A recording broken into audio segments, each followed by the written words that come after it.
Three strikes and Maul's out. The third season episode of Star Wars Rebels, Twin Suns, focuses on Ezra Bridger and Darth Maul's attempts to locate Master Obi-Wan Kenobi in the deserts of Tatooine. Maul has popped up in Rebels several times before this, has an interesting relationship where Maul is Ezra's biggest pull towards the dark side. Maul likes to think of Ezra as his apprentice, that one day he'll turn him, and with an apprentice at his side, he'll finally be able to go after Palpatine and get his revenge. But first, he has located Obi-Wan Kenobi, and he's gonna get his revenge on the person who cut him in half and has thwarted him many, many times throughout the Clone Wars animated series.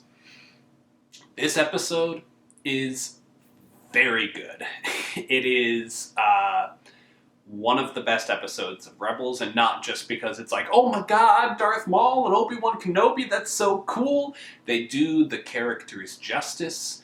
They show the growth that Obi-Wan Kenobi has gone through just by contrasting him with Darth Maul. When the two of them first met and fought in a Phantom Menace, Obi-Wan is a Padawan learner, Maul kills his master, and Obi-Wan avenges his master by, he thinks, killing Maul. Maul, wanting nothing but revenge, holds on to the will to live, and despite being cut in half, survives, gets robotic legs, and 10 years later, it's during the Clone Wars, he goes and he tries to just do everything he can to kill Kenobi. But obviously, that doesn't work out. Whereas now, in their final confrontation, because this takes place, I'm not exactly sure how long before A New Hope, but not that long, maybe a year or two before. I think this is probably the latest, the last appearance we'll ever see of Obi-Wan between,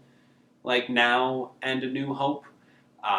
Just because he is at the end of his journey, character development-wise. He is who we first meet in A New Hope. He is the wise master beyond his role of a master in Attack of the Clones and Revenge of the Sith and the Clone Wars. He is not a fighter anymore.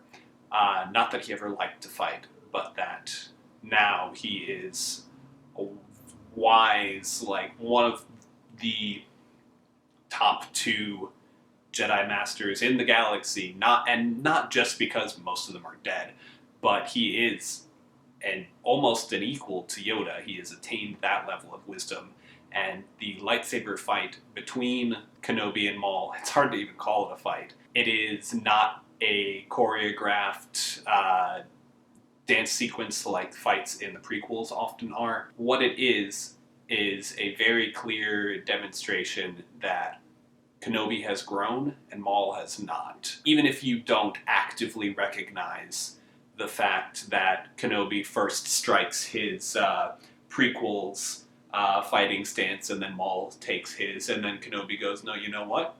I'm going to take Qui-Gon's fighting stance, and Maul stays the same. You can still at least recognize that Kenobi's prepping for the fight, reading his opponent, and Maul's just waiting to strike. He hasn't changed. He's not thinking about anything but revenge and the fight, and Kenobi plays him.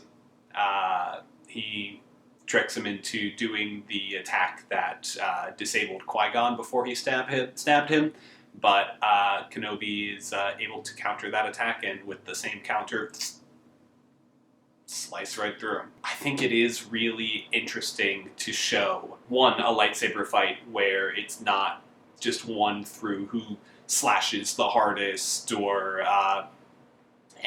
through choreography or anything like that. He clearly outthinks his opponent. I think the only time that I've seen that otherwise has been in the Ronin episode of Star Wars Visions, which that's not canon, so this is the most canon, I've outthought my opponent, takes me 3 strikes to take him down. But also, his conversation with Ezra, the fact that he knows Ezra Bridger's name, The fact that he's so attuned with destiny, both Ezra's and his own, and the rebellion. It feels like he's undergone quite a journey, even since we left him at the end of Season 1 of Kenobi. That's kind of what leads me to believe that there is definitely possibility for a more spiritual growth and connection in the Force that we might see out of Kenobi in a potential Season 2.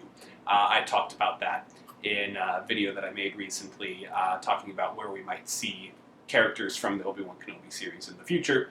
And of course, if you're watching this video years and years in the future after that's come out, well then, I guess you know more than I do right now. But this episode is both really cool in showing the last time that Ezra is lured towards the dark side. He is manipulated out of his desire to do good. But then again, so was Anakin. So I think that it's really a good character study of Maul, Kenobi, and Ezra. So I highly recommend checking it out. Thank you so much for watching, and leave a like if you did. And as always, have a good week.